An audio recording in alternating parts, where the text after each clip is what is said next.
Good morning, everyone. My name is Dániel Horpácsi, and I'm doing my PhD currently at Doctoral University.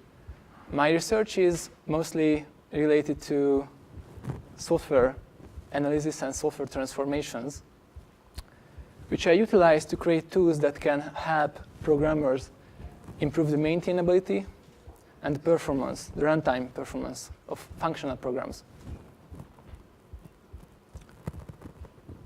In my scientific work in the last few years, I dealt with various aspects of the design of programming languages and compilers. And I also work in a project dealing with analysis and transformations. And together with Barnabas, we also worked on methods to extend programming languages with software transformations. That's a very, very interesting aspect. Most of my research was carried out in the scope of a project called Doctoral. It's an R&D project run together with Ericsson Hungary, and it's a long-standing, more than 6 years. We solved many interesting problems together in these years. And recently, we also started to investigate questions related to automatic parallelization of programs in the scope of an FP7 project. It's called Paraphrase. It's parallelizing through software refactoring.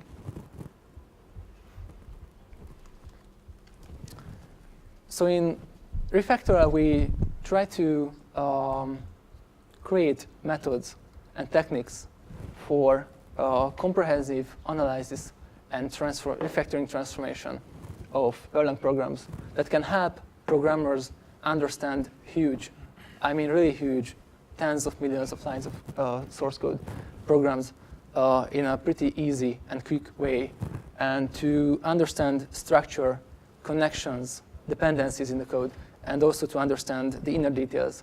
And this way we can dramatically reduce the time and cost needed for the maintenance of this software.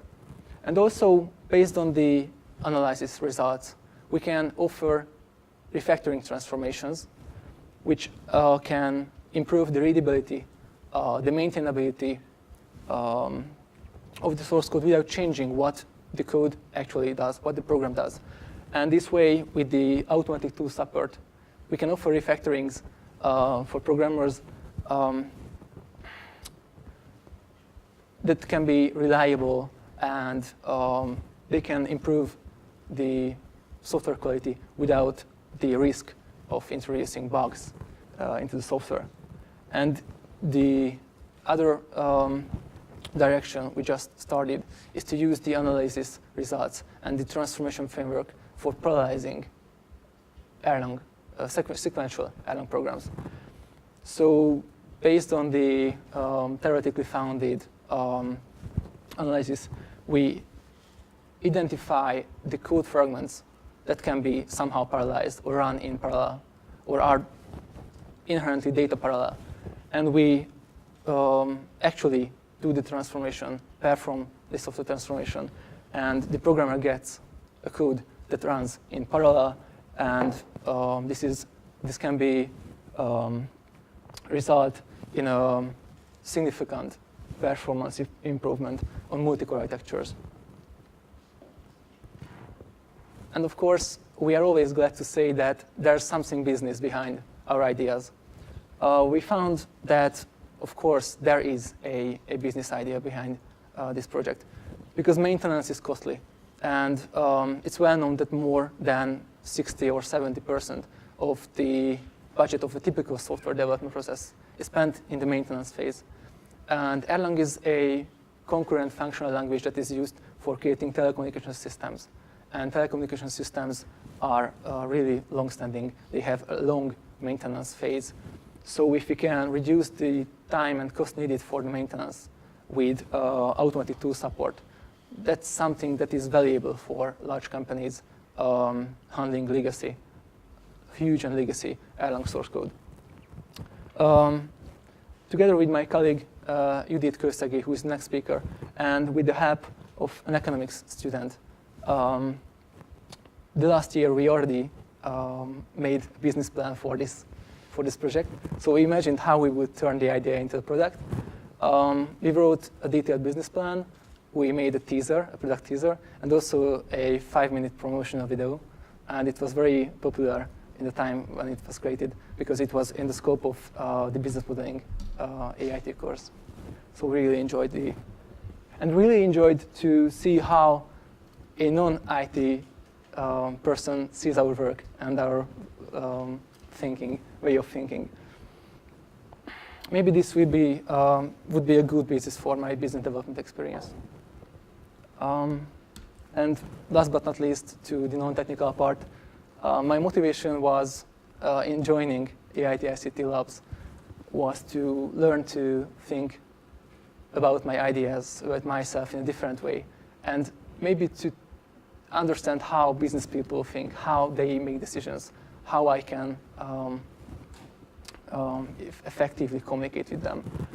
And of course, we were really interested in understanding what innovation, what entrepreneurship is, and what can this program give to us. Next year, I would like to do my geographical mobility, and I really want to get my PhD degree next year. And after that year, I would accomplish my business development experience, hopefully at Ericsson. And my vision about myself is not being an entrepreneur, but who knows? I would be rather a professor, maybe driving the innovation at the university, or be an R&D manager at a research-oriented company, or what would be even better to be the both at the same time. I have some colleagues doing this, and it seems to be a very nice way of doing an IT career. Thank you. Thank you. Questions? What kind of analysis do you perform on the Erlang programs? The first two phases are very similar to the compilers, so we have lexical and synthetic analysis, and of course we have semantic analysis, but it's much more deeper and more comprehensive than what the compiler does. Okay, you use, I don't know, abstract interpretation or things like that? I'm sorry? Abstract interpretation or? No, yeah. There are some parts that are like abstract interpretation, but we don't do that. Mm-hmm. But there are a very deep scope analysis, so we can help programmers find. It's not that more about telling what the program does, but what's the structure of the program, what parts are connected. This can dramatically ease the maintenance. Okay. And the kind of questions you answer is whether I suppress this variable, for instance, what's the scope of the... What are the functions that refer to that record, that refers to somehow the other macro, that uses the, I don't know, the module which defines a variable called foo, something like that. So we have a query language in the program, and you can, it's SQL-like, but it feels very natural to ask questions about the code. Thank you. Maybe another question? I have also a question. Sorry. Yes. We have plenty of time, so I ask questions. All right. I know partially the answer, but I ask the question anyway. I hope I can answer. I'm sure you know. It's an easy question. You're using Erlang as an example of language, or you selected Erlang because there are some things especially easy to do in Erlang? So your technique can be or could be used in any other languages, or how efficiently could be used in any other languages? Yes. And we know that you use Erlang for special kind of applications, and for any other kind of applications, is this technique could be used or not? So anybody came to you that I have a programming language X, C, C++, or Pascal or something like this, and I have a very normal program I wrote for myself to do my university homework. Is it difficult to parallelize automatically or not? What you feel, or it would be... Yes, the methods that we develop are, I think, easily adaptable to any dynamic nature functional programming language. Mm-hmm. But Erlang is actually it's often mentioned as a concurrent language. And I really believe that. Do you think that the main point is functional language, or it could be used for yes, other? I would say yes, it should be a functional language. But Erlang is somehow special because it's not, how it's said, tista funktionalis. Purely functional. So Erlang is not purely functional. And this way, and it has a strong type system, but it's dynamically typed. And this complicates many aspects of the analysis. But we, in a paper, we mentioned and we somehow discussed how our ideas related to dynamic function calls could be used in the case of scheme. And we found that there are ideas that are really easily adaptable to scheme. Yes. Because I think today is everywhere. There is not only just one computer, as the previous speaker said, but many computers with many processors and many cores of processors. It would be nice if you can combine some domain-specific languages to your thing and parallelize automatically REA, and anybody brings your language, you parallelize. And probably this is not going to be an ultimate solution, yeah, no, but yes, maybe that's another research direction. Yes, it can be a direction or some. Of course, yes. Okay. I'm not sure it's a good idea to do that, but it could be. Okay. Thank you very much. Thank you.